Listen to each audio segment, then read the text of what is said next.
আজকে আমরা যেটা নিয়ে আলোচনা করবো সেটা হচ্ছে এনজাইমস। এনজাইমস কি? আমাদের কাছে প্রোটিনের একটা কনসেপ্ট আছে, আমরা অলরেডি আলোচনা করে নিয়েছি। আজকে আমরা যেটা নিয়ে আলোচনা করবো সেটা হচ্ছে এনজাইমস। দেখো, আমি একটাই কথা বলবো, তোমরা যারা নিট ইউজির জন্য তৈরি হচ্ছ, সেখানে তুমি যদি মুখস্থ করতে যাও না জিনিস, তাহলে দেখবে জিনিসের মানে তোমার কাছে পুরো একদম পাহাড় প্রমাণ সব জিনিস চলে আসছে। অতটা তো মুখস্থ করা সম্ভব না। এনসিইআরটির লাইন বাই লাইন ধরে ইন বিটুইন লাইনস মুখস্থ করা সম্ভব না। তাহলে তোমায় কি করতে হবে? কনসেপ্টটা বুঝতে হবে, আর আমি যেটা বলছি সেই কনসেপ্টটা বুঝে সেটাকে মাথায় রেখে নিজের মতো করে তোমাকে তৈরি করতে হবে। গল্পটা তোমাকে জানতে হবে, আর টার্মিনোলজিগুলো তোমাকে খাতায় লিখে লিখে তৈরি করতে হবে। ঠিক আছে? তাহলে গল্পটা বোঝো, আর আমি যে পয়েন্টগুলো বলছি সেগুলোকে একদম নোট করতে করতে যাও। মানে ভিডিওটা তুমি যখন পাবে, ভিডিওটা পজ করো আর সেগুলোকে লিখে নাও। এর বাইরে তোমাকে আর কিচ্ছু করতে হবে না, অন্তত এনজাইমস নিয়ে এর বাইরে তোমাকে আর কিচ্ছু করতে হবে না। তাহলে এনজাইমস জিনিসটা কি? এনজাইমস আমরা ডাইজেস্টিভ এনজাইম দেখিনি যে আমাদের শরীরের মধ্যে ডাইজেস্টিভ এনজাইম তৈরি হচ্ছে, প্যানক্রিয়াস কিছু ডাইজেস্টিভ এনজাইম ছাড়ছে, আমাদের স্যালাইভারি অ্যামাইলেজ, এগুলো সব এগুলো কি? এগুলো হচ্ছে এনজাইম। তাহলে এনজাইমের কনসেপ্ট আমাকে জানতে হবে। এনজাইম কি? এনজাইমস আর বায়োলজিক্যাল ক্যাটালিস্ট। তোমাকে যদি কেউ জিজ্ঞেস করে এনজাইম কি, কি বলবে? এনজাইমস আর বায়োলজিক্যাল ক্যাটালিস্ট। একদম কিছু মুখস্থ করার ব্যাপার নেই। কেন এটাকে বায়োলজিক্যাল ক্যাটালিস্ট বলা হচ্ছে আমি আসছি। প্রথমে আমি কি জানলাম? এনজাইমস। এনজাইমস নিয়ে পড়ছি। এনজাইমস কি? They R biological catalyst. Biological catalyst. এবার এখানে আমি দুটো শব্দ পেলাম, কি কি? একটা বায়োলজিক্যাল আর একটা পেলাম ক্যাটালিস্ট। এই বায়োলজিক্যাল ক্যাটালিস্ট কেন বলা হচ্ছে? প্রথমে আমি ক্যাটালিস্টের মানেটা বুঝি, তারপরে আমি বুঝবো যে কেন এটাকে বায়োলজিক্যাল ক্যাটালিস্ট বলা হচ্ছে। ক্যাটালিস্ট মানে কি? ক্যাটালিস্ট মানে হচ্ছে এমন একটা সাবস্টেন্স যে নাকি কেমিক্যাল রিঅ্যাকশনের রেটটাকে ইনফ্লুয়েন্স করে, কিন্তু নিজে কোনো ওই কেমিক্যাল রিঅ্যাকশনে অংশগ্রহণ করবে না, মানে তার কোনো চেঞ্জেস আমরা ওর মধ্যে পাবো না। যেমন ধরো, ক্যাটালিস্টকে বাংলায় কি বলে? অনুঘটক। ঘটকের কাজ কি? যখন একটা ছেলে আর একটা মেয়ের বিয়ে হবে, ঘটক কি করে? তাদের সম্বন্ধ করিয়ে দেয়। ঘটক কি নিজে গিয়ে বিয়ে করে? করে না। তাহলে ছেলেটা আর মেয়েটার মধ্যে সম্পর্ক কে ঘটিয়ে দিল? ঘটক ঘটিয়ে দিল।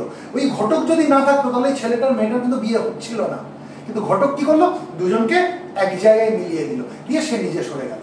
ঠিক ক্যাটালিস্ট অনুঘটক সেই একই জিনিস করছে, ঘটকের মতো কাজ করছে।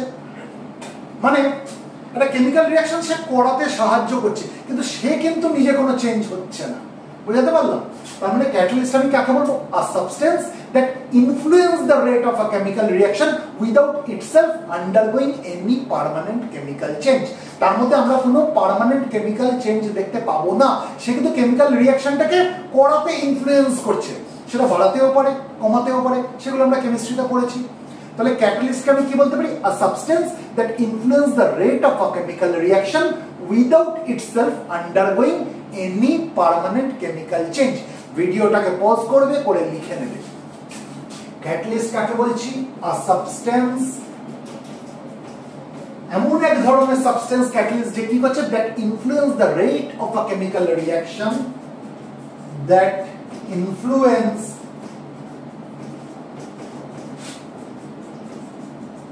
the rate of a chemical reaction, যে নাকি কেমিক্যাল রিঅ্যাকশনের রেটটাকে ইনফ্লুয়েন্স করছে, কিন্তু নিজে তার কোনো পার্মানেন্ট চেঞ্জ হচ্ছে না, without itself undergoing any permanent chemical change. Without itself undergoing any permanent chemical change।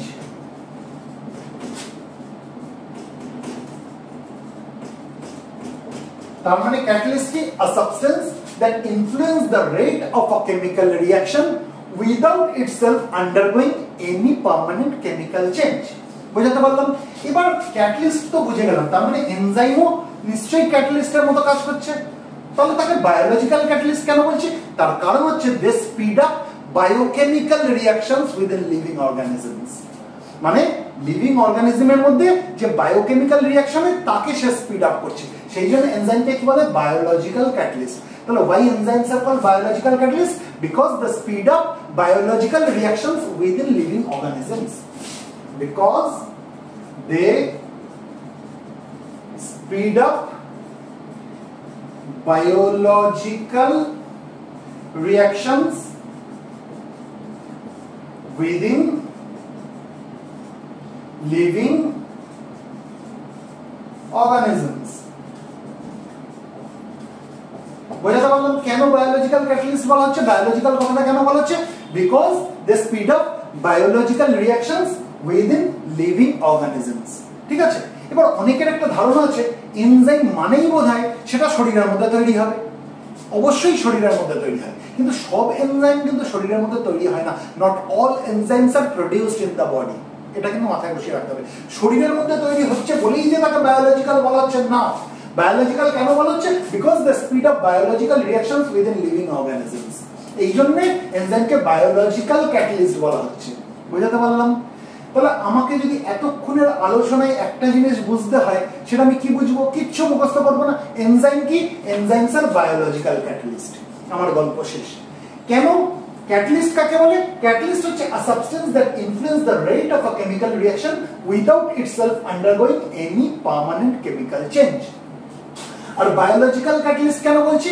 Because enzymes কি হচ্ছে? the speed of biological reactions within living organisms. এই অবধি আমাদের কাছে পরিষ্কার?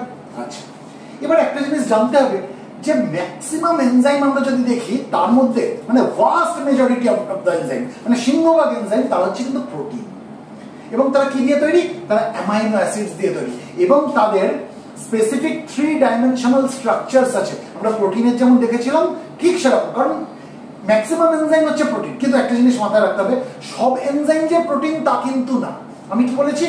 vast majority of the enzymes are proteins and they are composed of amino acids and have specific 3-dimensional structures. তার মানে তারা কি দিয়ে তৈরি হবে? they are composed of polypeptide chains, এবং সেটা একটাও হতে পারে, একের অধিকও হতে পারে। তার মানে আমি কি বলতে পারি? thus they are composed of one or several polypeptide chains. তাহলে লিখে দিই, ডাস্টারটা করি, আমি এটা মুছে তাহলে। ঠিক আছে,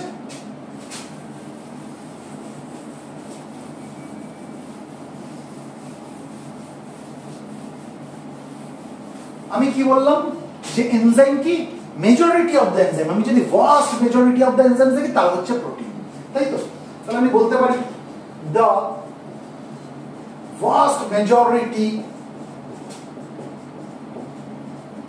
of the enzymes are proteins.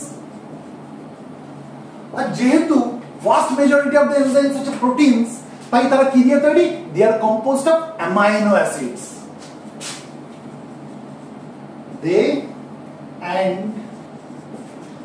they are composed of amino acids. আমরা জানি তো যে প্রোটিন কি দিয়ে তৈরি হয়? অ্যামাইনো অ্যাসিড জুড়ে জুড়ে প্রোটিন তৈরি হয়। মানে প্রোটিনটা কি? একটা পলিপেপটাইড। পলিপেপটাইড মানে কি? মানে জিনিসটাকে সহজ করে বলা যায়, পলিমার আমরা জানি। পলিমার, পলিমার মানে কি? অনেকগুলো মনোমার জুড়ে জুড়ে জুড়ে জুড়ে জুড়ে জুড়ে একটা বড় স্ট্রাকচার তৈরি করছে, সেটাকে পলিমার বলা হয়। একটু সহজ করে উদাহরণটা দেওয়া যায়। একটা ফুলের মালা, একটা ফুলের মালা কি কি জুড়ে তৈরি হয়? অনেকগুলো ফুল জুড়ে জুড়ে জুড়ে জুড়ে জুড়ে জুড়ে একটা বড় মালা তৈরি হয়। ফুলগুলো কি দিয়ে জোড়া হয়েছে? সুতো দিয়ে জোড়া হয়েছে। তাহলে এক একটা ফুল যদি ওই মালাটার এক একটা সিঙ্গেল ইউনিট হয়, তাহলে এই সিঙ্গেল ইউনিটকে বলে মনোমার। আর এই মনোমার গুলো জুড়ে জুড়ে জুড়ে জুড়ে যে লম্বা ইউনিটটা তৈরি হয়েছে, মানে লম্বা যে স্ট্রাকচারটা তৈরি হয়েছে, সেটাকে বলা হয় পলিমার। ঠিক সেরকম প্রোটিনের ক্ষেত্রে কি হয়? তার এক একটা মনোমার, অর্থাৎ সব থেকে ছোট যে ইউনিট, সেটা হচ্ছে অ্যামাইনো অ্যাসিড। এটা একটা অ্যামাইনো অ্যাসিড, তার সঙ্গে আরেকটা অ্যামাইনো অ্যাসিডকে জোড়া হয়েছে, তার সঙ্গে আরেকটা অ্যামাইনো অ্যাসিডকে জোড়া হয়েছে, আরেকটা অ্যামাইনো অ্যাসিডকে জোড়া হয়েছে, আরেকটা অ্যামাইনো অ্যাসিডকে জোড়া হয়েছে। এরকম একটা লম্বা একটা স্ট্রাকচার তৈরি হয়েছে। এই যে লম্বা স্ট্রাকচার, এই লম্বা স্ট্রাকচারটা কিন্তু হচ্ছে প্রোটিন। অর্থাৎ প্রোটিনটা কি? প্রোটিনটা হচ্ছে পলিমার। বোঝাতে পারলাম? আর এই এক একটা যে সিঙ্গেল ইউনিট, এগুলো যে মনোমার, এই মনোমার গুলোকে কি বলা হয়? অ্যামাইনো অ্যাসিড বলা হয়। তার মানে এটা একটা অ্যামাইনো অ্যাসিড, এটা একটা অ্যামাইনো অ্যাসিড, এটা একটা অ্যামাইনো অ্যাসিড, এটা একটা অ্যামাইনো অ্যাসিড, এটা একটা অ্যামাইনো অ্যাসিড। এই অ্যামাইনো অ্যাসিড গুলো কি দিয়ে জোড়া হয়েছে? এক প্রকার বন্ড দিয়ে জোড়া হয়েছে, যে বন্ডটাকে বলে পেপটাইড বন্ড। যে বন্ডটাকে বলা হয় পেপটাইড বন্ড। এই বন্ডগুলো কি? এই বন্ডগুলো হচ্ছে পেপটাইড বন্ড। বোঝাতে পারলাম? তার মানে আমি যদি এটাকে ফুলের মালা চিন্তা করি, এটা একটা ফুল, এটা একটা ফুল, এটা একটা ফুল, এটা একটা ফুল, এটা একটা ফুল, আর ফুলগুলোকে ঝুলে রেখেছে কে? একটা সুতো। তাহলে এই পেপটাইড বন্ডটা এই সুতোর মতো, তাই তো? তার মানে এই যে আমি প্রোটিনের স্ট্রাকচারটা দেখতে পাচ্ছি, এটা একটা বড় সড়ো স্ট্রাকচার, যার এক একটা ইউনিট, এক একটা মনোমার কি? Amino acid. আর এই অ্যামাইনো অ্যাসিড গুলো জুড়ে রয়েছে কিসের মাধ্যমে? এক প্রকার বন্ডের দ্বারা, যেটাকে বলা হচ্ছে পেপটাইড বন্ড। বোঝাতে পারলাম? তার মানে এই যে vast majority of the enzymes আমরা যেটা দেখছি, যারা হচ্ছে প্রোটিনস, তার মানে এনজাইম গুলো নিশ্চয়ই এরকমই, কারণ এনজাইম গুলো কি? Protein, and they are composed of amino acids, যেটা আমি বললাম। এবং তাদের কেমন স্ট্রাকচারটা রয়েছে? They have specific 3 dimensional structures. আমরা প্রোটিনে যেটা পড়েছিলাম ওটা একটু চিন্তা করে দেখতে হবে, তাই তো? ওখানে আমরা দেখেছিলাম ঠিক এনজাইমের ক্ষেত্রেও তাই। এনজাইমের স্ট্রাকচারটা কেমন? They are having specific 3 dimensional structures. তার মানে আমি কি লিখতে পারি? The vast majority of the enzymes are proteins and they are composed of amino acids and have specific 3-dimensional structures and have specific 3-dimensional structures। এই যে প্রত্যেকটা জায়গায় এখানে ভিডিওগুলোকে পজ করতে হবে, পজ করে আমি যেটা লিখলাম সেটা লিখে তোমাদের খাতায় নোট বানিয়ে দিতে হবে। এইটুকুনি তোমাদের পড়তে হবে, ঠিক আছে? আমি যেটা লিখতে লিখতে যাচ্ছি, এটা পড়লেই কিন্তু তোমরা এনজাইম থেকে যে প্রশ্ন আসবে তোমরা নিটে কিন্তু ক্র্যাক করে দেবে, ঠিক আছে? তাহলে এই যে এতক্ষণ যে আমরা পড়লাম the vast majority of the enzymes, the vast majority, বানান ভুল লিখেছি, the vast majority of the enzymes are proteins and they are composed of amino acids and have specific 3-dimensional structures। তাহলে আমরা বলতে পারি তো they are composed of one or several polypeptide chains, তাদের মধ্যে একটাও পলিপেপটাইড চেইন থাকতে পারে বা একের অধিক বা অসংখ্য পলিপেপটাইড চেইন থাকতে পারে। thus they are composed of one or several polypeptide chains, thus they are composed of one or several polypeptide chains। এই অবধি আমাদের কাছে পরিষ্কার? তাহলে এই যে এনজাইমটা নিয়ে আলোচনা করলাম, এটা কোন ধরনের enzyme? Vast majority of the enzymes, যেটা নাকি প্রোটিন দিয়ে তৈরি। কিন্তু আমি আগেই বলেছি যে এনজাইম মানেই যে সেটা প্রোটিন হবে সেটা না, হতে পারে vast majority of the enzymes are proteins, but not all enzymes are proteins, ঠিক আছে? যদি উদাহরণ দিতে হয়, একটা উদাহরণ যেমন হচ্ছে রাইবোজাইমস। রাইবোজাইমসও এক ধরনের এনজাইম, কিন্তু তারা প্রোটিন না, লিখে দিচ্ছি, ঠিক আছে? এটা তাহলে বুঝছি। তোমাদের যদি স্ক্রিনশট নেওয়া থাকে নিয়ে নাও, নিয়ে তাহলে এটা তোমরা এইভাবে খাতায় নোট করে নিও। আর এটা দেখার পরে, এই ভিডিওটা দেখার পরে অবশ্যই এনসিইআরটিটা পড়বে, দেখবে তোমাদের কাছে পুরো কনসেপ্টটা ক্রিস্টাল ক্লিয়ার হয়ে যাবে। বুঝলাম?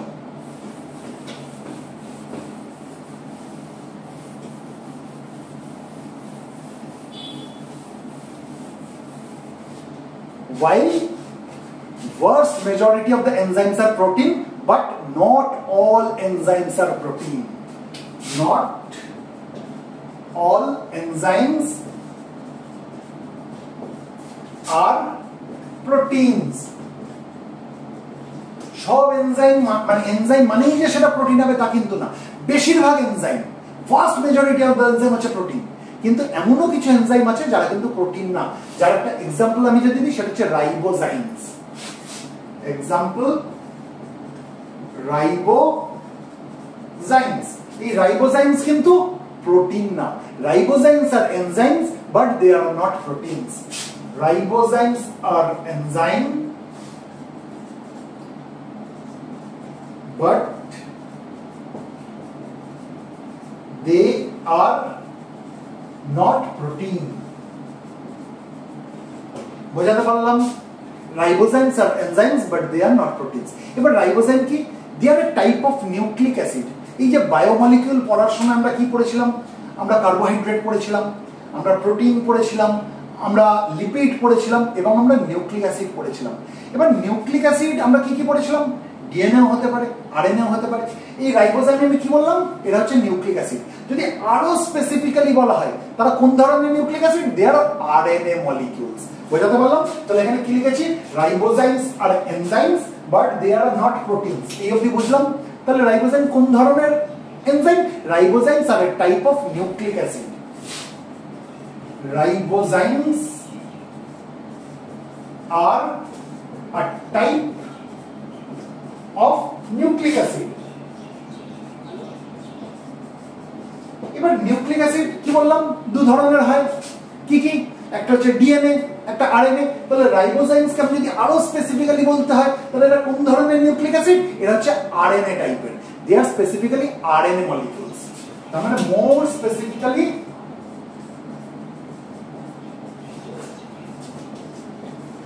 RNA molecules। বুঝাতে পারলাম? তাহলে রাইবোজাইমস আর a type of nucleic acid, more specifically RNA molecules। এই অবধি আমাদের কাছে পরিষ্কার? স্ক্রিনশট নেওয়ার থাকলে নিয়ে নাও। আচ্ছা, এবার হচ্ছে হিউম্যান বডিতে আমরা যদি দেখি, it contains approximately 75,000 different enzymes। কতগুলো রয়েছে?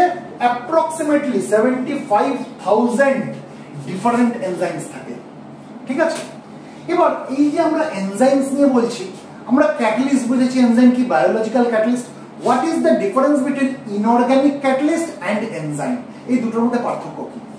একটা জিনিস জেনে রাখতে হবে, ইনঅর্গানিক ক্যাটালিস্ট যেগুলো রয়েছে তারাও তো কেমিক্যাল রিঅ্যাকশনের রেটটাকে ইনফ্লুয়েন্স করছে, আর এনজাইম যেগুলো রয়েছে সেগুলো বায়োকেমিক্যাল রিঅ্যাকশনকে স্পিড আপ করছে, তাই তো? কিন্তু একটা জিনিস মাথায় রাখতে হবে যে inorganic catalyst they work efficiently at high temperature। Temperature বাড়িয়ে দিলে ইনঅর্গানিক ক্যাটালিস্টের এফিকেসি বেড়ে যাবে, সে আরো ভালোভাবে কাজ করবে। কিন্তু এনজাইম কি হয়, they generally get damaged at high temperature. তাদের একটা আমরা পরে পড়বো, অপটিমাম একটা টেম্পারেচার থাকে, তার থেকে বাড়ালে বা কমালে দুটোতেই এনজাইমের অ্যাক্টিভিটি প্রভাব ফেলে, আমরা পরে পড়বো। কিন্তু একটা জিনিস জেনে রাখতে হবে, টেম্পারেচার যদি একটা হাই টেম্পারেচারে কি হয়ে যায়, মানে এনজাইম যেগুলো হচ্ছে বায়োলজিক্যাল ক্যাটালিস্ট, তারা কিন্তু জেনারেলি কি হয়ে যায়, ড্যামেজ হয়ে যায়, ডিনেচার্ড হয়ে যায়। বুঝাতে পারলাম? Inorganic catalyst they work efficiently at high temperature, কিন্তু enzymes they generally get damaged at high temperature. তারা ডিনেচার্ড হয়ে যায়, তাদের স্ট্রাকচারটা চেঞ্জ হয়ে যায়। ঠিক আছে, তাহলে লিখে দিই দুটো ডিফারেন্স।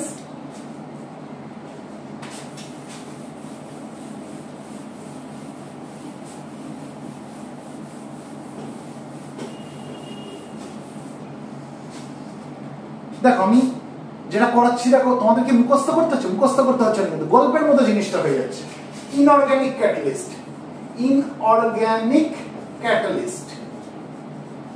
আর এদিকে আমি এনজাইম লিখছি। এনজাইম মানে আমি কি বলেছি, biological catalyst.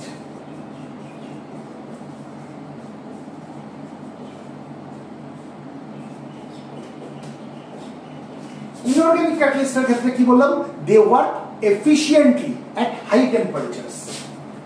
They work efficiently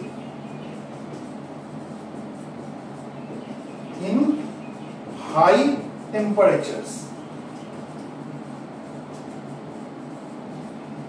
কিন্তু বায়োলজিক্যাল ক্যাটালিস্টের ক্ষেত্রে আমরা কি দেখবো, অর্থাৎ এনজাইমের ক্ষেত্রে আমরা কি দেখবো, they generally get damaged at high temperature। They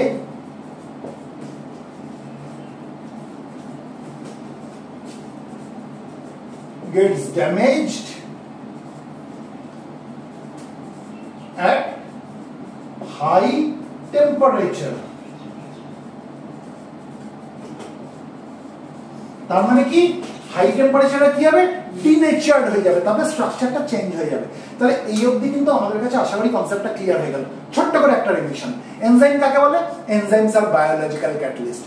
Catalyst মানে কি? Catalyst মানে হচ্ছে a substance that influence the rate of a chemical reaction without itself undergoing any permanent chemical change। Inorganic catalyst আর এনজাইমের মধ্যে পার্থক্য কি? Inorganic catalyst they work efficiently at high temperature, আর enzyme কি, they generally get damaged at high temperature। কেন এনজাইমকে biological catalyst বলা হচ্ছে? Because enzyme কি করছে, they speed up biological reactions within living organisms। Enzyme মানে কি সেটা শরীরের মধ্যে তৈরি হবে না, শরীরের মধ্যে এনজাইম তৈরি হয়, কিন্তু তার মানে যে সব এনজাইম শরীরের মধ্যে তৈরি হয় তা কিন্তু না। আর আমরা কি পড়েছি? আর আমরা পড়েছি vast majority of the enzymes are proteins and they are composed of amino acids and have specific three-dimensional structures. Thus, they are composed of one or several polypeptide chains. কিন্তু এখানে তার পাশাপাশি কি বলেছি? হতে পারে the vast majority of the enzymes are proteins, কিন্তু not all enzymes are proteins. তার উদাহরণ আমরা কি দিয়েছি? রাইবোজাইমস। রাইবোজাইমস এনজাইম, কিন্তু তারা কিন্তু প্রোটিন না। Ribozymes are enzymes but they are not proteins. তাহলে রাইবোজাইম কি? Ribozymes are a type of nucleic acid. More specifically বলতে গেলে দে আর আরএনএ মলিকিউলস, তাই তো? আর কি পড়েছে? হিউম্যান বডিতে মোটামুটি কত রকমের এনজাইম রয়েছে? Human body contains approximately 75,000 different enzymes. এই অবধি আমাদের কাছে আশা করি কনসেপ্ট পুরো ক্লিয়ার। এবার আমরা একটা নতুন কনসেপ্টে আসবো, সেটা হচ্ছে active site of the enzyme. Active site of the enzyme কোনটাকে বলা হয়? তাহলে এটা আমি বুঝি।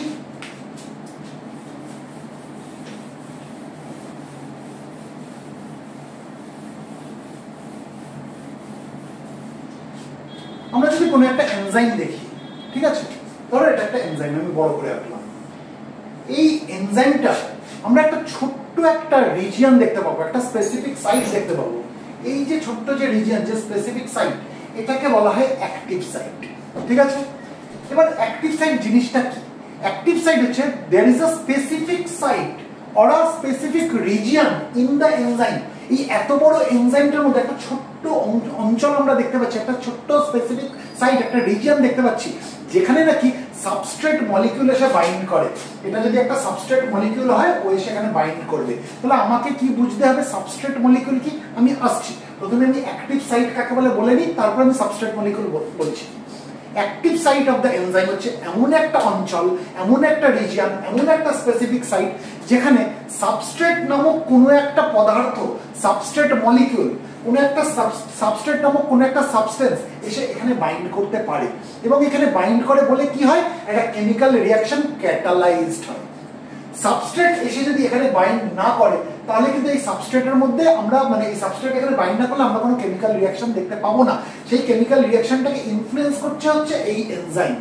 কি বুঝলাম? কিছুই বুঝলাম না। দেখো আর একটু সহজ করে দিচ্ছি। একটা বড় এনজাইম, তার একটা নির্দিষ্ট রিজিয়ন রয়েছে, একটা নির্দিষ্ট সাইট রয়েছে, একটা স্পেসিফিক সাইট রয়েছে। এখানে এক প্রকার মলিকিউল এসে বাইন্ড করে। যে মলিকিউলটা বাইন্ড করে সেই মলিকিউলটাকে বলা হয় সাবস্ট্রেট। তার মানে যে মলিকিউলটা বাইন্ড করছে তাকে কি বলা হয়? সাবস্ট্রেট। এবার এই সাবস্ট্রেট জিনিসটাকে বাইন্ড করলে কি হবে? এ বাইন্ড করলে কেমিক্যাল রিঅ্যাকশনটা হবে। অর্থাৎ সাবস্ট্রেট কি? সাবস্ট্রেট হচ্ছে it is the molecule or substance on which an enzyme or catalyst act. এটা ক্যাটালিস্ট হতে পারে, এনজাইমও হতে পারে, তাই তো? মানে আমি যদি ইনঅর্গানিক কেমিস্ট্রি নিয়ে কথা বলি, তখন সেটাকে ক্যাটালিস্ট বলছি। আমি যখন বায়োলজি পড়ছি, আমি যখন বায়োলজিক্যাল ক্যাটালিস্ট অর্থাৎ এনজাইম নিয়ে কথা বলছি, তখন আমি এনজাইমের উদাহরণ দেবো। তাহলে সাবস্ট্রেট কি? সাবস্ট্রেট হচ্ছে এমন একটা সাবস্টেন্স বা এমন একটা মলিকিউল যার উপরে এনজাইম বা ক্যাটালিস্ট প্রভাব ফেলে এবং যার কারণে কি হয়? একটা কেমিক্যাল রিঅ্যাকশন সম্পন্ন হয়। তাহলে সাবস্ট্রেট কি? Substrate is a molecule or substance. Substrate is a molecule or substance on which an enzyme or catalyst act, on which an enzyme or catalyst acts, এবং যার ফলে কি হয়? So that a chemical reaction takes place. So that a chemical reaction takes place.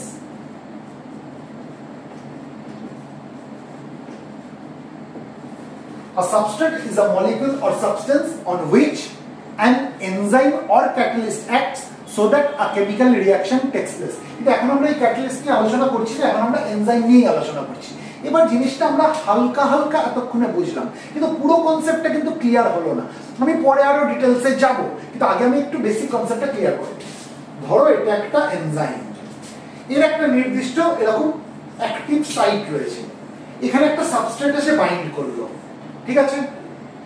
এই সাবস্ট্রেটটা যখন এর সঙ্গে এসে বাইন্ড করলো তখন কি হলো, এই এনজাইম সাবস্ট্রেট একটা কমপ্লেক্স তৈরি হলো। বোঝাতে পারলাম? এখান থেকে আমরা কি দেখতে পেলাম, এটা এনজাইম, এই এনজাইমের এটা হচ্ছে অ্যাক্টিভ সাইট, এই অ্যাক্টিভ সাইটে এই সাবস্ট্রেট এসে বাইন্ড করলো, এটা হচ্ছে সাবস্ট্রেট, এটা হচ্ছে এনজাইম। এখানে যে পকেটের মতো যে জায়গাটা দেখতে পাচ্ছি এটাকে কি বলা হয়, অ্যাক্টিভ সাইট। এই অ্যাক্টিভ সাইটে এসে সাবস্ট্রেট বাইন্ড করলো, তাহলে একটা কমপ্লেক্স তৈরি হলো। এই কমপ্লেক্সটাকে কি বলে, এনজাইম সাবস্ট্রেট কমপ্লেক্স। আমরা পরে ডিটেইলসে পড়ব। এটা হচ্ছে এনজাইম সাবস্ট্রেট কমপ্লেক্স। তারপরে কি দেখবো, তারপরে দেখবো এই সাবস্ট্রেটটার মধ্যে চেঞ্জেস চলে আসলো, ঠিক আছে? হয়ে গিয়ে কি হয়ে গেল, এনজাইমটা ওকে আলাদা করে দিল, মানে এনজাইমটা আবার যেমন ছিল তেমন হয়ে গেল। আর এই যে সাবস্ট্রেট যেটা ছিল, এই এনজাইম সাবস্ট্রেট কমপ্লেক্স তৈরি করার পরে কি হলো, একটা নতুন জিনিস তৈরি হলো, যেটা হয়ে গেল প্রোডাক্ট। বোঝাতে পারলাম? তার মানে হয়তো সাবস্ট্রেটটার নাম ছিল হয়তো এ নামক কোনো একটা মলিকিউল বা কোনো একটা সাবস্টেন্স, সে যখন এই এনজাইমটার অ্যাক্টিভ সাইটে এসে লেগে গেল, আটকে গেল, তখন এনজাইম সাবস্ট্রেট কমপ্লেক্স তৈরি হলো, এবং যার ফলে কি হলো, একটা সম্পূর্ণ নতুন জিনিস তৈরি হয়ে গেল, সেটা হচ্ছে বি এবং সি নামক দুটো আলাদা আলাদা প্রোডাক্ট তৈরি হয়ে গেল। বোঝাতে পারলাম? তাহলে এ থেকে কি তৈরি হলো, এ থেকে আমরা কি দেখলাম, কি তৈরি হলো, বি প্লাস সি, এটা হচ্ছে সাবস্ট্রেট আর বি প্লাস সিটা হচ্ছে প্রোডাক্ট, তাই তো? এটার মধ্যে সাহায্য কে করলো, সাহায্য করলো হচ্ছে এই এনজাইমটা। বোঝাতে পারলাম? তাহলে আমাদের সাবস্ট্রেটের একটা আইডিয়া ক্লিয়ার হলো, প্রোডাক্টের একটা আইডিয়া ক্লিয়ার হলো। আবার এরকম হয় অনেক সময়,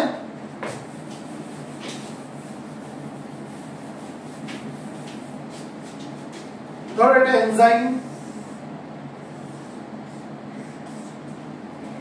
এটা কি, এটা হচ্ছে সাবস্ট্রেট, এটা সাবস্ট্রেট। এবার কি হবে, পরের ধাপে এনজাইমের সঙ্গে সাবস্ট্রেটের কমপ্লেক্স তৈরি হবে।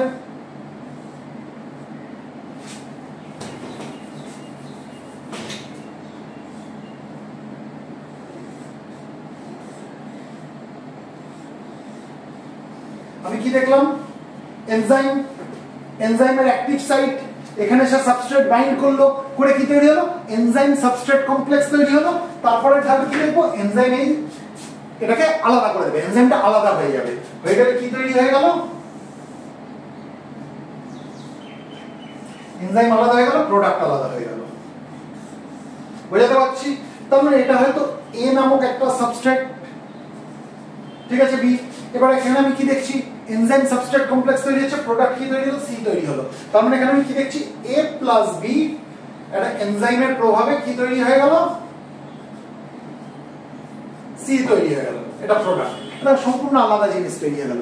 তার মানে সাবস্ট্রেট মানে আমরা বুঝলাম, সাবস্ট্রেট মানে সেই জিনিসটা যে নাকি কেমিক্যাল রিঅ্যাকশনে অংশগ্রহণ করে, the substance or molecule which tax part in the chemical reaction. এবং সেই সাবস্ট্রেটের সঙ্গে এনজাইমের যখন সংস্পর্শে আসে, তার একটা সাবস্ট্রেট, এনজাইম সাবস্ট্রেট কমপ্লেক্স তৈরি করে, তারপর একটা সম্পূর্ণ অন্য জিনিস তৈরি হয়ে যায়, যেটা হচ্ছে প্রোডাক্ট। তো সাবস্ট্রেটের আমরা একটা আইডিয়া পেলাম। সাবস্ট্রেটটা কি, substrate is a molecule or substance on which an enzyme or catalyst acts so that a chemical reaction takes place. তাহলে সাবস্ট্রেট বুঝলাম, এই সাবস্ট্রেট কোথায় বাইন্ড করে, এনজাইমের কোনো একটা নির্দিষ্ট অঞ্চলে বাইন্ড করে, কোনো একটা নির্দিষ্ট রিজিয়নে বাইন্ড করে, কোনো একটা স্পেসিফিক সাইটে বাইন্ড করে। যে স্পেসিফিক সাইটে এসে সাবস্ট্রেট বাইন্ড করে, সেই স্পেসিফিক সাইটটাকে বলা হয় active site of the enzyme. বুঝাতে পারলাম অ্যাক্টিভ সাইট কাকে বলে? তাহলে আমি এটা বুঝছি।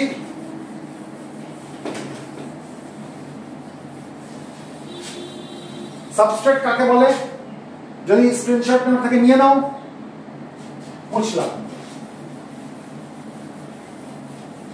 তাহলে active site of the enzyme কি, active site of the enzyme হচ্ছে there is a specific site or region in the enzyme, there is a specific site or region in the enzyme where a substrate molecule can bind, যেখানে নাকি একটা substrate molecule bind করতে পারে, and the chemical reaction is catalyzed, যার কারণে chemical রিঅ্যাকশনটা কি হচ্ছে, catalysed হচ্ছে। This specific site is called the active site of the enzyme. তাহলে আমি লিখে দিই, এটা বুঝলাম।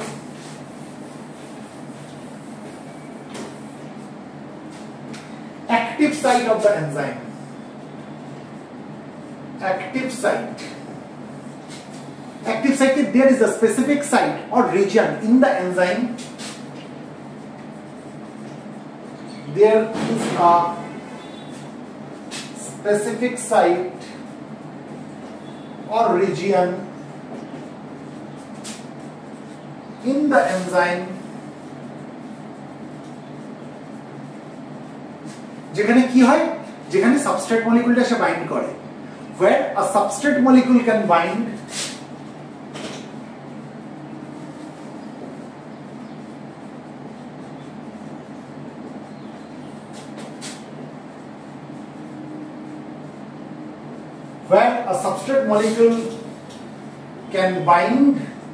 এবং বাইন্ড করার ফলে কি হয়, a chemical reaction is catalyzed and a chemical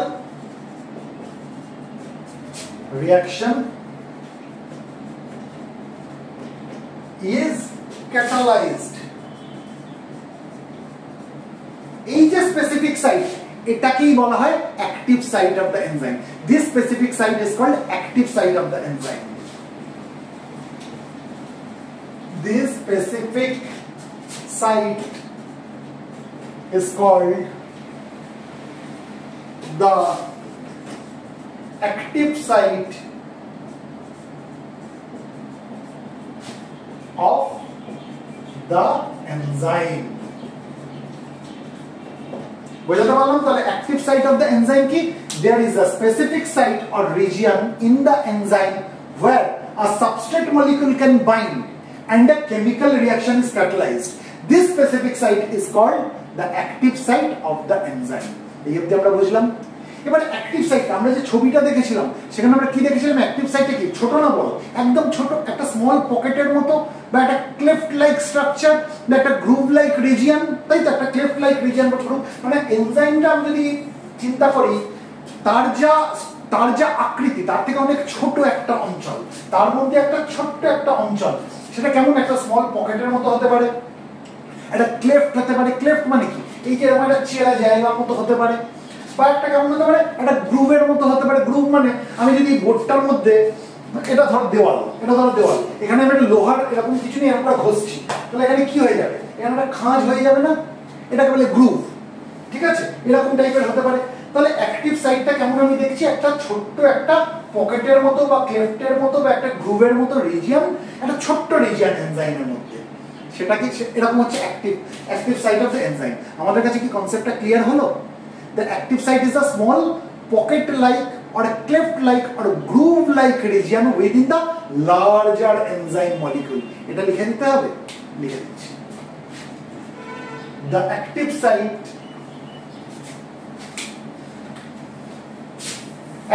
এর ডেফিনেশনটা কি লেখা হয়ে গেছে? যদি লেখা হয়ে থাকে স্ক্রিনশট নিয়ে নাও। ঠিক আছে, মুছছি আমি এটা।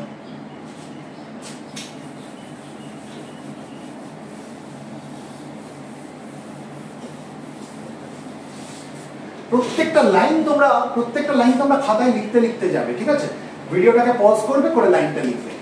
The active site is a small pocket-like or cleft-like or groove-like region. The active site is a small pocket-like or cleft-like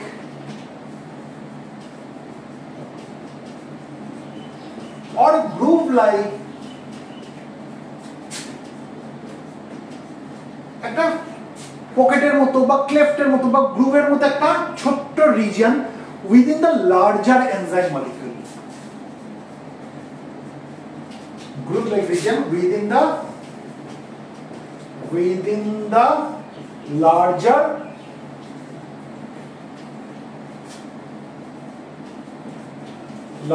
enzyme molecule.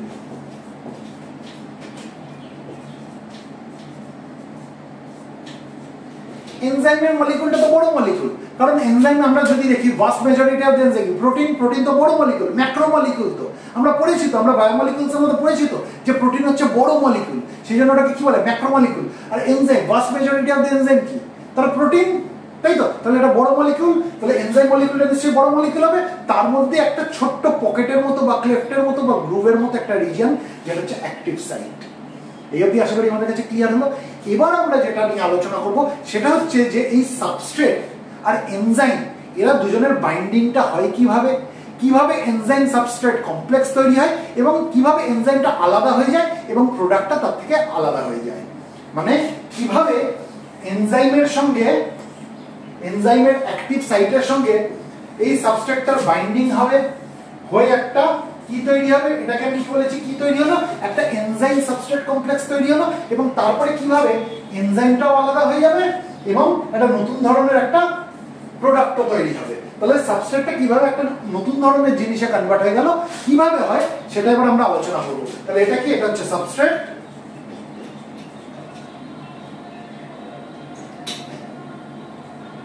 সাবস্টিয়ারিটি substrate. এই ছবিটা মাথায় রাখতে হবে, ঠিক আছে? এটা কি তৈরি হলো, এটা একটা কমপ্লেক্স তৈরি হলো, এনজাইম সাবস্ট্রেট কমপ্লেক্স। আর এটা কি তৈরি হলো, এটা হচ্ছে প্রোডাক্টস, ঠিক আছে? এটা কি তৈরি হলো, প্রোডাক্টস। তাহলে সাবস্ট্রেট থেকে কিভাবে প্রোডাক্টস তৈরি হলো, এই ছবিটাকে মাথায় রাখতে হবে, এই স্টেপগুলো মাথায় রাখতে হবে। তারপরে আমরা যেটা আলোচনা করবো তখন সেই জিনিসটা আরো ক্লিয়ার হয়ে যাবে। তাহলে এবার আমরা যেটা আলোচনা করবো সেটা হচ্ছে কিভাবে সাবস্ট্রেট এসে এনজাইমের সঙ্গে বাইন্ড করে, কি করে একটা এনজাইম সাবস্ট্রেট কমপ্লেক্স তৈরি হয় এবং কিভাবে তারপরে এই এনজাইম সাবস্ট্রেট কমপ্লেক্স থেকে এই জিনিসটা আলাদা হয়ে প্রোডাক্ট তৈরি হয়ে যায় এবং এনজাইমটা আবার ফ্রি হয়ে যায় যাতে ও আবার গিয়ে আবার কোনো সাবস্ট্রেটের সাথে ও বাইন্ড করতে পারে, ঠিক আছে? আর আমরা জানি অলরেডি যে এনজাইমস আর সাবস্ট্রেট স্পেসিফিক। কোনো নির্দিষ্ট সাবস্ট্রেটের জন্য কিন্তু নির্দিষ্ট এনজাইম বাইন্ড করতে পারবে, মানে কোনো নির্দিষ্ট এনজাইমের মধ্যে নির্দিষ্ট সাবস্ট্রেট বাইন্ড করতে পারবে। মানে এ নামক সাবস্ট্রেট যদি এক্স নামক এনজাইমের সঙ্গে বাইন্ড করে তাহলে কিন্তু এক্স নামক এনজাইমের সঙ্গে বি সাবস্ট্রেট এসে বাইন্ড করতে পারবে না, এক্স নামক এনজাইমের সঙ্গে এ নামক সাবস্ট্রেটই বাইন্ড করবে, ঠিক আছে? হয়তো বি নামক যে সাবস্ট্রেট রয়েছে তার জন্য হয়তো ওয়াই নামক এনজাইম রয়েছে, কিন্তু বি এসে এক্স এর সঙ্গে বাইন্ড করতে পারবে না বা এ গিয়ে ওয়াই এর সঙ্গে বাইন্ড করতে পারবে না। তার মানে কি, এনজাইমস আর সাবস্ট্রেট স্পেসিফিক। মানে একটা এনজাইমের সঙ্গে নির্দিষ্ট কোনো সাবস্ট্রেটই কিন্তু বাইন্ড করতে পারবে। যে কোনো সাবস্ট্রেট আসলো আর এনজাইমের সঙ্গে, যে কোনো এনজাইমের সঙ্গে বাইন্ড করে গেল, এরকম কিন্তু হতে পারে না। তাহলে এবার দেখা যাক যে এদের বাইন্ডিংটা কিভাবে হয়, সাবস্ট্রেটের সঙ্গে এনজাইমের বাইন্ডিং কিভাবে হয়, কিভাবে এনজাইম সাবস্ট্রেট কমপ্লেক্স তৈরি হয় এবং আলটিমেটলি কিভাবে প্রোডাক্ট, একটা নতুন প্রোডাক্ট তৈরি হচ্ছে, সেটা এবার আমরা শিখে নেব। তাহলে এটা আমরা মুছি।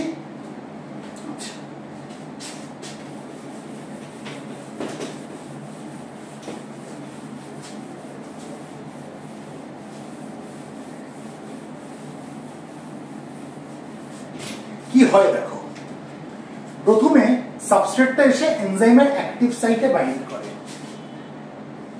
এটা এনজাইম, এটা হচ্ছে এনজাইমের অ্যাক্টিভ সাইট, এটা হচ্ছে সাবস্ট্রেট। এই সাবস্ট্রেটটা এসে কোথায় বাইন্ড করবে, প্রথম ধাপে কি হচ্ছে, এই সাবস্ট্রেটটা এসে কোথায় বাইন্ড করবে, এনজাইমের অ্যাক্টিভ সাইটে বাইন্ড করবে, ঠিক আছে? এবার যখন বাইন্ড করে গেল, বাইন্ড হওয়ার পরে কি হবে,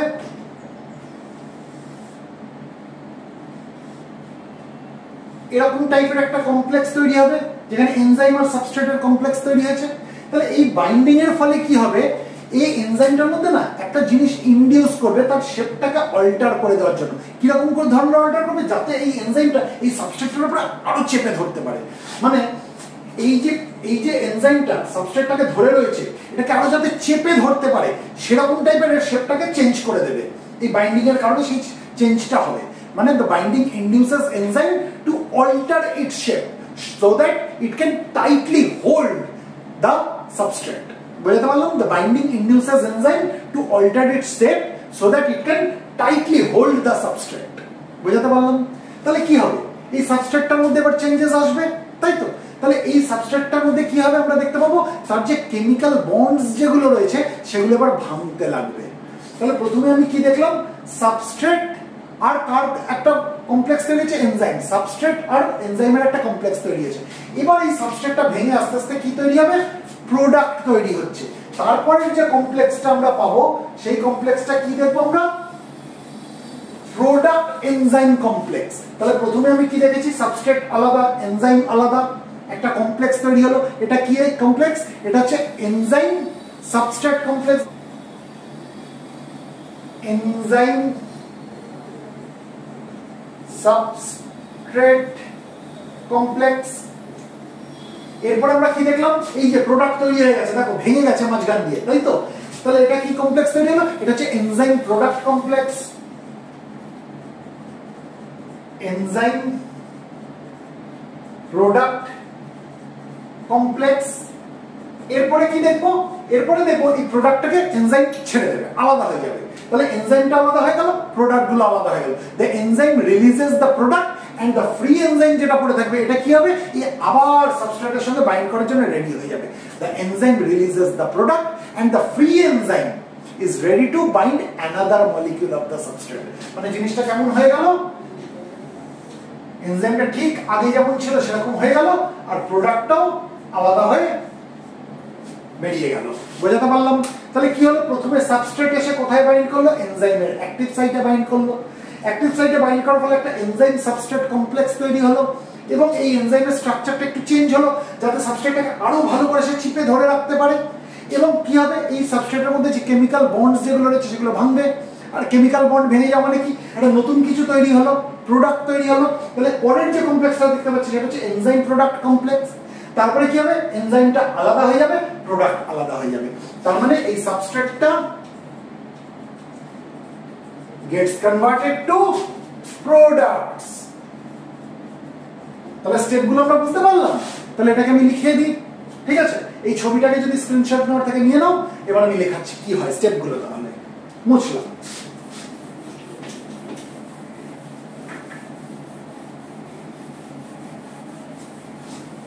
তাহলে প্রথমে কি হয় বলেছি? ফার্স্ট কি হয়? First the substrate bind to the active site of the enzyme। প্রথম ধাপ। First the substrate binds to the active site of the enzyme। এনজাইমের অ্যাক্টিভ সাইটে এসে সাবস্ট্রেটটা আটকে গেল। এবার আটকে যাওয়ার ফলে কি হবে? The binding induces enzyme to alter its shape. কেন শেপটা অল্টার করবে? যাতে সে ভালো করে সাবস্ট্রেটটাকে ধরতে পারে। The binding induces enzyme to alter its shape. The binding induces enzyme to alter its shape। কেন শেপটা অল্টার করলো? যাতে সে ভালো করে সাবস্ট্রেটটাকে ধরতে পারে, so that it can tightly hold the substrate, so that it can tightly hold the substrate।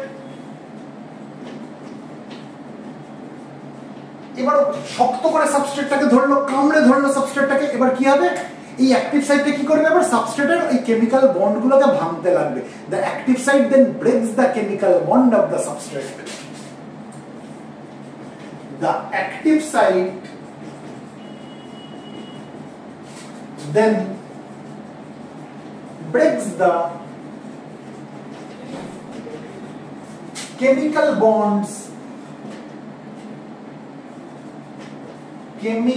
bonds of the substrate। এবার যখন কেমিক্যাল বন্ড ভেঙে গেল, তার মানে সাবস্ট্রেটের অস্তিত্ব থাকলো না, সাবস্ট্রেট সে চেঞ্জ হয়ে গেল। কেমিক্যাল বন্ড ভেঙে যাওয়া মানে কি? একটা জিনিস থেকে সে আরেকটা জিনিসে অলরেডি কনভার্ট হয়ে গেল। The active site then breaks the chemical bond of the substrate.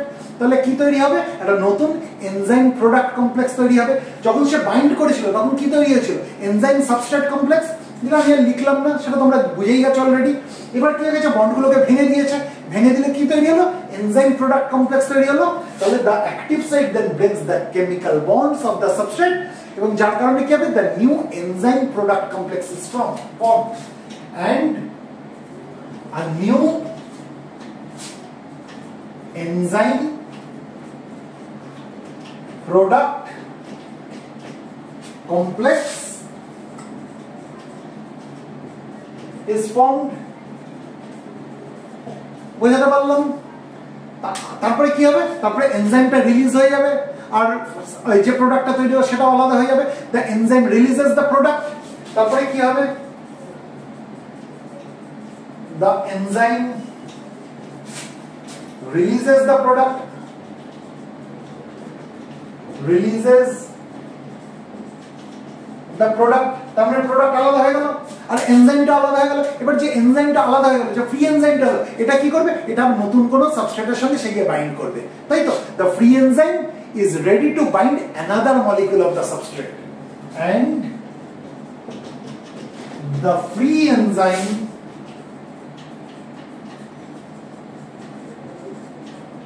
is ready to bind another molecule of the substrate, another molecule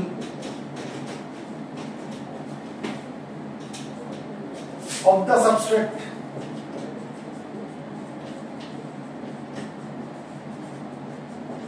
তার মানে আমি লেখাগুলোকে কিন্তু মুখস্থ করতে যাব না, আমি ছবিটাকে চিন্তা করব। ছবিটা চিন্তা করলে এই জিনিসটা আমার কাছে পরিষ্কার হয়ে যাবে। তাহলে কি হলো, first the substrate binds to the active site of the enzyme, substrate এসে এনজাইমের অ্যাক্টিভ সাইটে বাইন্ড করলো। the binding induces enzyme to alter its shape, ওই বাইন্ডিং এর ফলে কি হবে, এনজাইমটা তার শেপটাকে অল্টার করে ফেলেছে, কেন, so that it can tightly hold the substrate. তাহলে এখানে কি তৈরি হয়েছে, এখানে এনজাইম সাবস্ট্রেট কমপ্লেক্স তৈরি হয়েছে। এখানে কি তৈরি হয়েছে, এখানে এনজাইম সাবস্ট্রেট কমপ্লেক্স তৈরি হয়েছে, এনজাইম সাবস্ট্রেট কমপ্লেক্স তৈরি হয়েছে, তাই তো।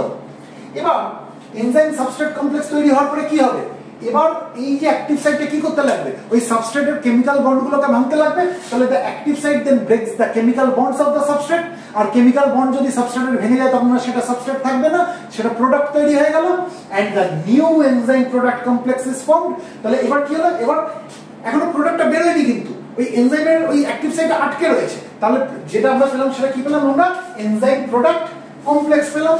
এবং তারপরের ধাপে কি হবে, একদম ফাইনাল স্টেজে কি হবে, ফাইনাল স্টেপে গিয়ে কি করবে, এনজাইমটা প্রোডাক্টটাকে রিলিজ করে দেবে। The enzyme releases the product, তাহলে প্রোডাক্ট আলাদা হয়ে গেল আর এনজাইমটাও ফ্রি হয়ে গেল। এই ফ্রি এনজাইমটা কি হবে, আবার কোনো সাবস্ট্রেট মলিকিউলের সঙ্গে নিজেকে বাইন্ড করিয়ে নেবে। তাহলে the enzyme releases the product and the free enzyme is ready to bind another molecule of the substrate. এই অবধি আমাদের কাছে পরিষ্কার হলো। এবার একটা জিনিস, এটা যদি স্ক্রিনশট নেওয়ার থাকে নিয়ে নাও, এগুলো কিন্তু খাতায় লিখো, প্রত্যেকটা স্টেপ কিন্তু খাতায় লিখে নিও। দেখবে এটার পরে তুমি যখন এনসিইআরটি পড়বে তোমার কাছে কিন্তু এনসিইআরটির কনসেপ্ট একদম ক্লিয়ার হয়ে যাবে, একদম শক্ত লাগবে না এনসিইআরটি, ঠিক আছে। আচ্ছা, এবার মাথায় রেখে দাও একটা জিনিস বুঝে নাও, generally most enzyme have a single active site. আমি যদি বেশিরভাগ এনজাইম দেখি সেখানে কিন্তু আমি একটাই মাত্র অ্যাক্টিভ সাইট দেখতে পাবো। মানে এটা যদি আমার এনজাইম হয়, এত বড় এনজাইম মলিকিউলে আমি মাত্র একটাই মাত্র ছোট্ট এরকম অ্যাক্টিভ সাইট দেখতে পাবো।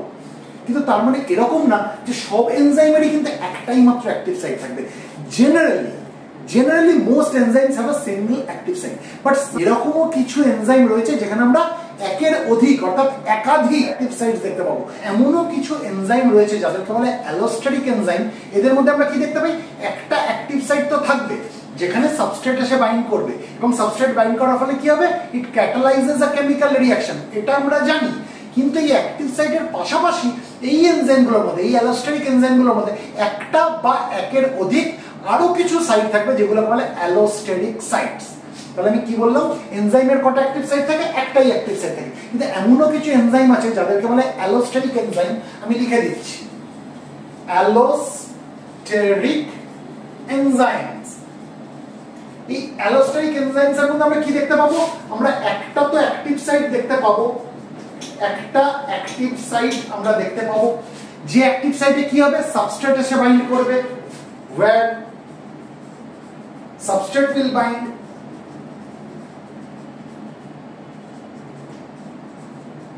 এবং সাবস্ট্রেট বাইন্ড করার ফলে কি হবে, it catalyzes a chemical reaction which catalyzes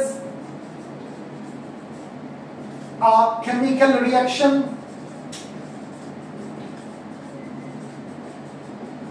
কিন্তু এই একখানা অ্যাক্টিভ সাইটের পাশাপাশি অ্যালোস্টেটিক এনজাইমে আমরা আরো কিছু সাইট দেখতে পাবো, এক বা একের অধিক, ওয়ান অর মোর সাইট আমরা দেখতে পাবো, যেগুলো বলে অ্যালোস্টেটিক সাইটস। তাহলে আমরা কি দেখতে পাবো? One or more allosteric sites. এবার এই যে অ্যালোস্টেটিক সাইটস যেগুলো রয়েছে, এখানে কিন্তু আর এসে সাবস্ট্রেট বাইন্ড করবে না, এখানে অন্য কোনো মলিকিউল এসে বাইন্ড করে, যাদেরকে বলে অ্যালোস্টেটিক এফেক্টরস। এবার এই অ্যালোস্টেটিক এফেক্টরস গুলো যখন এসে অ্যালোস্টেটিক সাইটে বাইন্ড করে, তখন দুটো জিনিস হতে পারে, হয় এনজাইমের অ্যাক্টিভিটিটা অ্যাক্টিভেট হয়ে যাবে, না হলে এনজাইমের অ্যাক্টিভিটিটা ইনহিবিট হয়ে যাবে। ইদার অ্যাক্টিভেশন হবে অথবা কি হবে? ইনহিবিশন হবে। এবার এই যে অ্যালোস্টেটিক সাইটসে যে মলিকিউলগুলো এসে বাইন্ড করছে, তাদেরকে কি বলা হয়? অ্যালোস্টেটিক এফেক্টরস। যে মলিকিউলগুলো বাইন্ড করছে তাদেরকে কি বলা হয়? অ্যালোস্টেটিক এফেক্টরস। ঠিক আছে? যার এফেক্ট কি? অ্যালোস্টেটিক এফেক্টরস এর এফেক্ট কি হতে পারে? আইদার অ্যাক্টিভ হতে পারে এনজাইমের অ্যাক্টিভিটিটা, মানে অ্যাক্টিভেট হতে পারে, আর না হলে কি হতে পারে? ইনহিবিট হতে পারে, তাই তো? তাহলে অ্যালোস্টেটিক এফেক্টরস দুই রকম হতে পারে, অ্যাক্টিভেটরস আর ইনহিবিটরস। অ্যাক্টিভেটরসরা কি করবে? এনজাইমের অ্যাক্টিভিটিকে কি করবে? অ্যাক্টিভেট করে দেবে। আর ইনহিবিটরসরা কি করবে? ইনহিবিটরস এরা কি করবে? এরা এনজাইমের অ্যাক্টিভিটিটাকে ইনহিবিট করে দেবে। তাহলে অ্যালোস্টেটিক এনজাইমের ক্ষেত্রে আমরা কি দেখলাম? তাদের ক্ষেত্রে আমরা একটা অ্যাক্টিভ সাইট দেখতে পারলাম, যেখানে সাবস্ট্রেট এসে বাইন্ড করে, আর সাবস্ট্রেট বাইন্ড করার ফলে কি হয়? Which catalyses a chemical reaction. কিন্তু এই অ্যাক্টিভ সাইটের পাশাপাশি আমরা এক বা একের অধিক আমরা কি দেখতে পাবো? অ্যালোস্টেটিক সাইটস দেখতে পাবো। এখানে কিছু মলিকিউল এসে বাইন্ড করে, যাদেরকে বলে অ্যালোস্টেটিক এফেক্টরস, তাই তো? এই অ্যালোস্টেটিক এফেক্টরস এর প্রভাবে কি হতে পারে? এনজাইম অ্যাক্টিভিটি অ্যাক্টিভেট হতে পারে বা ইনহিবিট হতে পারে। যদি এনজাইম অ্যাক্টিভিটি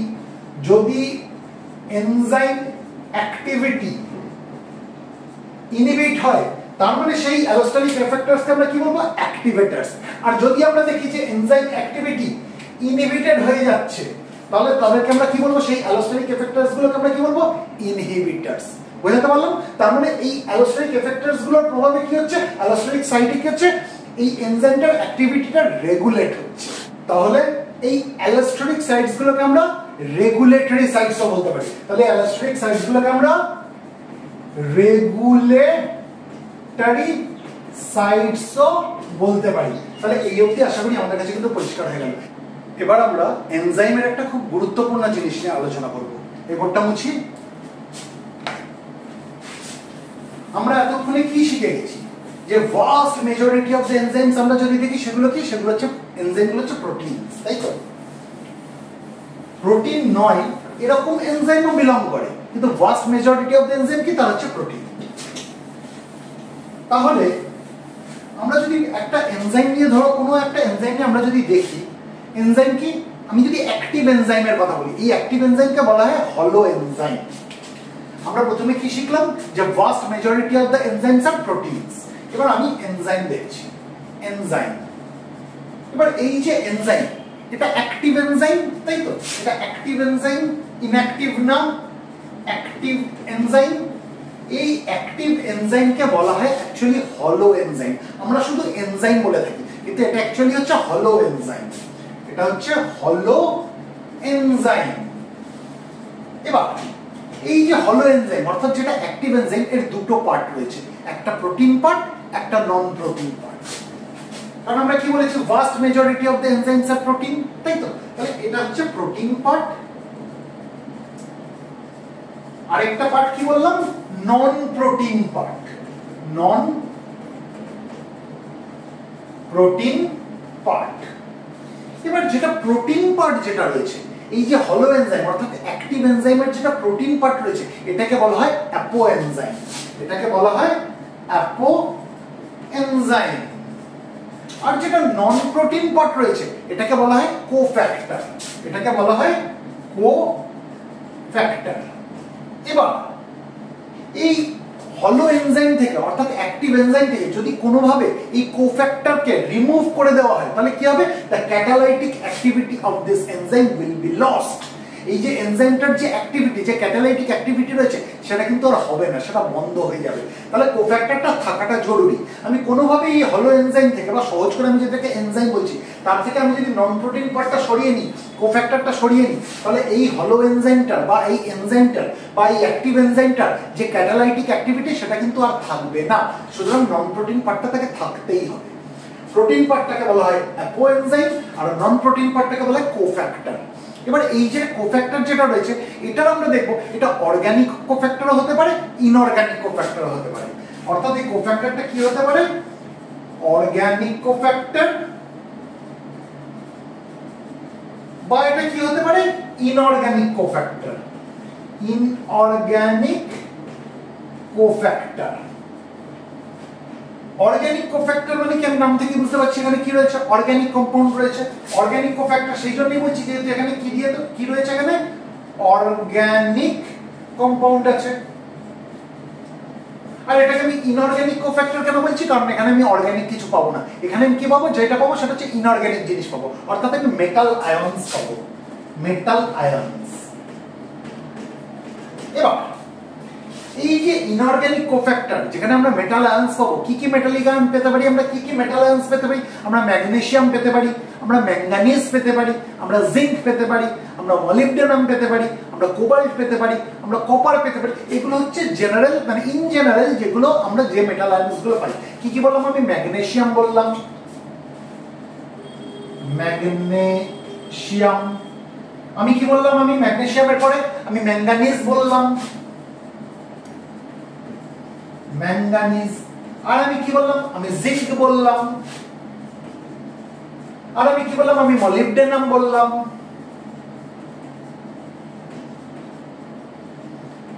আর আমি কি বললাম? আর আমি কোবাল্ট বললাম। আর আমি কি বললাম? আর আমি কপার বললাম। তার মানে আমি ইনঅর্গানিক কোফ্যাক্টরের মধ্যে আমি কিছু মেটাল আয়নস পেতে পারি। তার এক্সাম্পল আমি কি বললাম? Magnesium, manganese, zinc, molybdenum, cobalt এবং কপার। ঠিক আছে? আর অর্গানিক কোফ্যাক্টরের মধ্যে আমরা কি পাবো? আমরা শুধুমাত্র অর্গানিক কম্পাউন্ড পাবো। এবার এই যে অর্গানিক কোফ্যাক্টর, এটা আবার দুটো টাইপের হতে পারে। একটা টাইপকে বলা হয় প্রস্থেটিক গ্রুপ, ঠিক আছে? Prosthetic group. আরেকটাকে বলা হয় কোএনজাইম। আরেকটা টাইপকে বলা হয় কোএনজাইম। এবার দেখো এই যে অর্গানিক কোফ্যাক্টর, এই অর্গানিক কোফ্যাক্টরের মধ্যে আমরা প্রস্থেটিক গ্রুপও পাচ্ছি, আর আমরা কি পাচ্ছি? আমরা কোএনজাইমও পেতে পারি। এবার প্রস্থেটিক গ্রুপ এটাও অর্গানিক কম্পাউন্ড, সেই জন্য আমি অর্গানিক কোফ্যাক্টরের মধ্যে ফেলেছি। আর এই যে কোএনজাইম এটাও অর্গানিক কম্পাউন্ড, সেই জন্য আমি অর্গানিক কোফ্যাক্টরের মধ্যে ফেলেছি। এই দুটোর মধ্যে প্রস্থেটিক গ্রুপ আর কোএনজাইমের মধ্যে পার্থক্য হচ্ছে এই যে প্রস্থেটিক গ্রুপ যেটা রয়েছে they are tightly bound with the apo enzyme. এই যে প্রস্থেটিক গ্রুপ এটা কিন্তু অ্যাপো এনজাইমের সঙ্গে টাইটলি বাউন্ড হয়ে থাকে, মানে দে আর পার্মানেন্টলি অ্যাটাচড। কিন্তু কোএনজাইম আমরা যদি দেখি তারা কিন্তু এতটা টাইট ভাবে এই অ্যাপো এনজাইমের সঙ্গে লেগে নেই। দেয়ার একটা association with apo enzyme is transient. এদের এই অ্যাপো এনজাইমের সঙ্গে অ্যাসোসিয়েশনটা ট্রানজিয়েন্ট, মানে তারা কি করে? তারা কখনো আটকায় কখনো ছেড়ে যায়, কখনো আটকায় কখনো ছেড়ে যায়। They bind and unbind during the catalytic cycle. কিন্তু প্রস্থেটিক গ্রুপের ক্ষেত্রে কিন্তু সেটা হয় না।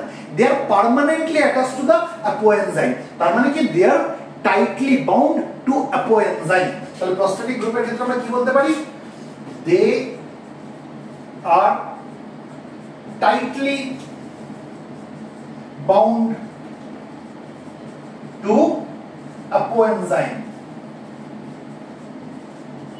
ঠিক আছে? অর্থাৎ এই বাইন্ডিংটা কেমন? They are permanently attached. They are permanently attached to apo enzyme. ঠিক আছে? কিন্তু কোএনজাইমের ক্ষেত্রে কি বললাম? এদের অ্যাসোসিয়েশনটা কেমন অ্যাপো এনজাইমের সঙ্গে? Transient. Their association is their association with apo enzyme is transient। মানে তারা পার্মানেন্টলি অ্যাটাচড না, তারা বাইন্ড হয় আবার আনবাইন্ড হয়। ক্যাটালাইটিক সাইকেলের সময় they bind and unbind during catalytic cycle, they bind and unbind during catalytic cycle. মোটামুটি এনজাইমের ব্যাপারটা এরকম, ঠিক আছে। এবার আমি উদাহরণে আসবো, এই বোর্ডে লেখার জায়গা নেই, এটাকে মুছে আমি উদাহরণে আসবো। তাহলে আপাতত আমরা কি বুঝলাম, আমরা যেটাকে এনজাইম বলে থাকি, অ্যাকচুয়ালি যেটা হচ্ছে অ্যাক্টিভ এনজাইম, সেটাকে কি বলা হয়, সেটাকে বলা হয় হলো এনজাইম। এই হলো এনজাইমের মধ্যে আমরা দুটো পার্ট দেখতে পাই, একটা প্রোটিন পার্ট, একটা নন প্রোটিন পার্ট। প্রোটিন পার্টটাকে বলা হয় অ্যাপো এনজাইম, আর নন প্রোটিন পার্টটাকে বলা হয় কোফ্যাক্টর, ঠিক আছে। এই কোফ্যাক্টরটা কিন্তু থাকবেই। এই কোফ্যাক্টরটাকে যদি এই হলো এনজাইম থেকে রিমুভ করে দেওয়া হয়, তাহলে এই হলো এনজাইমটা তার ক্যাটালাইটিক অ্যাক্টিভিটিটা কিন্তু নষ্ট হয়ে যাবে। সুতরাং এই কোফ্যাক্টরটা এই হলো এনজাইমের মধ্যে থাকতেই হবে। এবার এই কোফ্যাক্টরটা অর্গানিক কোফ্যাক্টরও হতে পারে, ইনঅর্গানিক কোফ্যাক্টরও হতে পারে। এবার অর্গানিক কোফ্যাক্টরটা কি দিয়ে তৈরি, নাম থেকে বুঝতে পারছো অর্গানিক কম্পাউন্ড দিয়ে তৈরি। আর ইনঅর্গানিক কোফ্যাক্টরটা কি দিয়ে তৈরি, ইনঅর্গানিক জিনিসপত্র দিয়ে তৈরি, অর্থাৎ মেটাল আয়ন্স দিয়ে তৈরি। ইনঅর্গানিক কোফ্যাক্টরের মধ্যে যে মেটাল আয়ন্স গুলো থাকে, তার খুব জেনারেলি যেগুলো পাওয়া যায় সেগুলো কি কি, ম্যাগনেসিয়াম হতে পারে, ম্যাঙ্গানিজ হতে পারে, জিঙ্ক হতে পারে, মলিবডেনাম হতে পারে, কোবাল্ট হতে পারে, কপার হতে পারে। আর এই অর্গানিক কোফ্যাক্টর যেটা নাকি অর্গানিক কম্পাউন্ড দিয়ে তৈরি, এটা আবার হয় প্রস্থেটিক গ্রুপ হবে, নয়তো সেটা কোএনজাইম হবে। এবার প্রস্থেটিক গ্রুপ আর কোএনজাইমের মধ্যে পার্থক্য কোথায়, এরা কতটা কোএনজাইমের সঙ্গে কিভাবে লেগে রয়েছে, কতটা টাইটলি লেগে রয়েছে, তার উপরে ডিপেন্ড করে যে সেটা প্রস্থেটিক গ্রুপ নাকি কোএনজাইম। যদি সেটা খুব টাইটলি অ্যাপোএনজাইমের সঙ্গে লেগে থাকে, মানে পার্মানেন্টলি, মানে সেটা ছাড়বে না, একদম পার্মানেন্টলি অ্যাটাচ থাকে অ্যাপোএনজাইমের সঙ্গে, তাহলে আমরা সেটাকে কি বলি, প্রস্থেটিক গ্রুপ বলি। কারণ they are tightly bound to apoenzyme, they are permanently attached to the apoenzyme, ঠিক আছে। কিন্তু কোএনজাইম, তাদের অ্যাসোসিয়েশনটা কিন্তু এরকম এতটা শক্তপোক্ত না, তারা কিন্তু এতটা টাইটলি বাউন্ড থাকে না অ্যাপোএনজাইমের সঙ্গে। কোএনজাইমের অ্যাসোসিয়েশনটা কেমন, transient. Their association with apoenzyme is transient. They bind and unbind during the catalytic cycle. বোঝাতে পারলাম? ইনঅর্গানিক কোফ্যাক্টর যে মেটাল আয়ন্স গুলো রয়েছে তার এক্সাম্পল পেয়ে গেলাম। এবার আমরা প্রস্থেটিক গ্রুপের এক্সাম্পলে আসবো। তাহলে আমি লেখাটা বুঝি, নাহলে আমাকে এখানে এক্সাম্পলটা আমি লিখতে পারবো না। প্রস্থেটিক গ্রুপের এক্সাম্পল যদি দিতে হয়, আমরা বায়োটিন দিতে পারি। বায়োটিন অর্থাৎ ভিটামিন B7, আমরা জানি এক ধরনের ওয়াটার সলিউবল ভিটামিন বায়োটিন। বায়োটিন অর্থাৎ ভিটামিন B7। এবার এটা কেন প্রস্থেটিক গ্রুপ, কারণ এক ধরনের এনজাইম আছে, এক ধরনের হলো এনজাইম আছে যার নাম হচ্ছে অ্যাসিটাইল কোএ কার্বক্সিলেজ। আমি নামটা লিখে দিচ্ছি, অ্যাসিটাইল কোএ কার্বক্সিলেজ। এটা এক প্রকার এনজাইম, বা খুব স্পেসিফিক্যালি বলতে গেলে এটা এক প্রকার হলো এনজাইম, কারণ এটা অ্যাক্টিভ এনজাইম। যে শব্দের পেছনে এএসি কথাটা থাকবে, এএসি বুঝবে, সেটা হচ্ছে এনজাইম। তাহলে এই যে অ্যাসিটাইল কোএ কার্বক্সিলেজ নামক যে হলো এনজাইম রয়েছে, তার যে অ্যাপোএনজাইম পার্টটা রয়েছে অর্থাৎ প্রোটিন পার্টটা রয়েছে, তার সঙ্গে টাইটলি বাউন্ড হয়ে কে রয়েছে, এই বায়োটিন নামক পদার্থটি, অর্থাৎ এই ভিটামিন B7। সেই জন্য বায়োটিনকে কি বলা হচ্ছে, প্রস্থেটিক গ্রুপ। এই বায়োটিন কখনোই এই অ্যাসিটাইল কোএ কার্বক্সিলেজ নামক এনজাইমের প্রোটিন পার্ট থেকে অর্থাৎ অ্যাপোএনজাইম পার্ট থেকে সে আলাদা হবে না। এই বায়োটিন এই অ্যাসিটাইল কোএ কার্বক্সিলেজ এনজাইমটার প্রোটিন পার্টের সঙ্গে টাইটলি অ্যাটাচ, যা টাইটলি বাউন্ড। সেই জন্য বায়োটিন হচ্ছে প্রস্থেটিক গ্রুপের একটা এক্সাম্পল। বোঝাতে পারলাম? এবার আমি যদি কোএনজাইমের এক্সাম্পল আসি, তাহলে এটা আমি মুছতে হবে, তাহলে আমি এখানে লিখতে পারবো না। কোএনজাইমের উদাহরণ যদি দিতে হয়, সেটা হচ্ছে NAD অর্থাৎ nicotinamide adenine dinucleotide. Nicotinamide adenine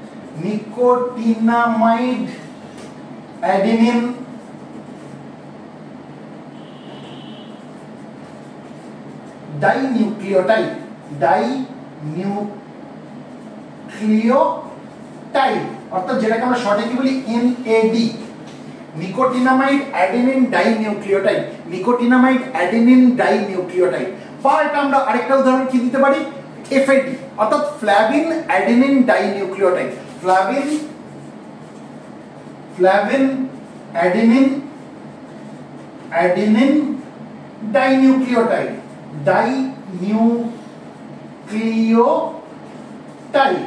অর্থাৎ যেটাকে আমরা শর্টে বলি FAD। FAD flavin adenine dinucleotide বা কোএনজাইম A। আরেকটা উদাহরণ, এটা 1 নম্বর, এটা 2 নম্বর, 3 নম্বর। কোএনজাইম, এই সবগুলো কিসের উদাহরণ? এরা হচ্ছে কোএনজাইমের উদাহরণ। অর্থাৎ এরা কোনো এনজাইমের অ্যাপোএনজাইমের সঙ্গে বাইন্ড করে, আবার আনবাইন্ড করে during the catalytic cycle.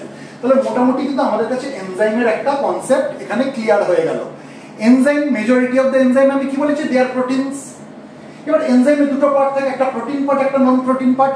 Protein পার্টটাকে কি বলা হয়? অ্যাপোএনজাইম। নন প্রোটিন পার্টটাকে কি বলা হয়? কোফ্যাক্টর। কোফ্যাক্টরটা থাকবেই এখানে, কোফ্যাক্টরটাকে আমরা সরাতে পারবো না। যদি কোফ্যাক্টরটাকে আমরা রিমুভ করে দিই তাহলে কি হয়ে যাবে? এই হলো এনজাইমের ক্যাটালাইটিক অ্যাক্টিভিটিটা লস্ট হয়ে যাবে, নষ্ট হয়ে যাবে। এবার এই কোফ্যাক্টর দু রকম হতে পারে, organic cofactor, inorganic cofactor. Inorganic কোফ্যাক্টরের মধ্যে আমরা মেটাল আয়নস পাই, যেমন magnesium, manganese, zinc, molybdenum, cobalt, copper. আর অর্গানিক কোফ্যাক্টরের মধ্যে আমরা কি পাবো? অর্গানিক কম্পাউন্ডস পাবো, তাই তো? সেটা প্রস্থেটিক গ্রুপ বা কোএনজাইম দু রকমই হতে পারে। কোনটাকে আমরা প্রস্থেটিক গ্রুপ বলবো আর কোনটাকে আমরা কোএনজাইম বলবো? প্রস্থেটিক গ্রুপ আর কোএনজাইমের মধ্যে পার্থক্য হচ্ছে তারা কতটা শক্তভাবে অ্যাটাচ হচ্ছে এই অ্যাপোএনজাইমের সঙ্গে, অর্থাৎ প্রোটিন পার্ট অফ দ্য হলো এনজাইমের সঙ্গে কতটা শক্তভাবে অ্যাটাচ। যদি তারা খুব শক্তভাবে অ্যাটাচ থাকে, if they are tightly bound to apoenzyme, অর্থাৎ if they are permanently attached with the apoenzyme, তাহলে আমরা তাকে প্রস্থেটিক গ্রুপ বলবো। কিন্তু যদি তাদের এই বাইন্ডিংটা অ্যাপোএনজাইমের সঙ্গে অতটা মানে টাইট না হয়, যদি তাদের অ্যাসোসিয়েশনটা অ্যাপোএনজাইমের সঙ্গে ট্রানজিয়েন্ট হয়, তারা যদি বাইন্ড করে এবং আনবাইন্ড করে ডিউরিং দ্য ক্যাটালাইটিক সাইকেল, তখন কিন্তু আমরা তাকে কোএনজাইম বলবো। এবং দুটোরই আমি কিন্তু উদাহরণ দিয়ে দিয়েছি। যেমন প্রস্থেটিক গ্রুপের উদাহরণ হচ্ছে বায়োটিন, অর্থাৎ ভিটামিন B7। এক ধরনের এনজাইম আছে যার নাম হচ্ছে অ্যাসিটাইল কোয়ে কার্বক্সিলেজ। এটা হচ্ছে এক প্রকার হলো এনজাইম, তার নিশ্চয়ই একটা তাহলে প্রোটিন পার্ট আছে, তার নিশ্চয়ই একটা অ্যাপোএনজাইম রয়েছে। এই যে অ্যাসিটাইল কোয়ে কার্বক্সিলেজের যে অ্যাপোএনজাইমটা রয়েছে, অর্থাৎ এই অ্যাসিটাইল কোয়ে কার্বক্সিলেজের যে প্রোটিন পার্ট রয়েছে, তার সঙ্গে এই বায়োটিন দে are tightly bound, they are permanently attached. সেই জন্য বায়োটিন কি প্রস্থেটিক গ্রুপের মধ্যে পড়ে। কিন্তু আমরা যদি নিকোটিনামাইড অ্যাডেনিন ডাইনিউক্লিওটাইড দেখি, বা আমরা যদি ফ্ল্যাভিন অ্যাডেনিন ডাইনিউক্লিওটাইড দেখি, বা আমরা যদি কোএনজাইম A দেখি, এরা কিন্তু এনজাইমের অ্যাপোএনজাইমের সঙ্গে, অর্থাৎ এনজাইমের প্রোটিন পার্টের সঙ্গে, হলো এনজাইমের প্রোটিন পার্টের সঙ্গে এরা কিন্তু টাইটলি অ্যাটাচড না। They bind and unbind during the catalytic cycle. Their association with the apoenzyme is transient. সেই জন্য এদেরকে আমরা কোএনজাইম বলছি। এই অবধি আশা করি আমাদের কাছে পরিষ্কার হয়ে গেল।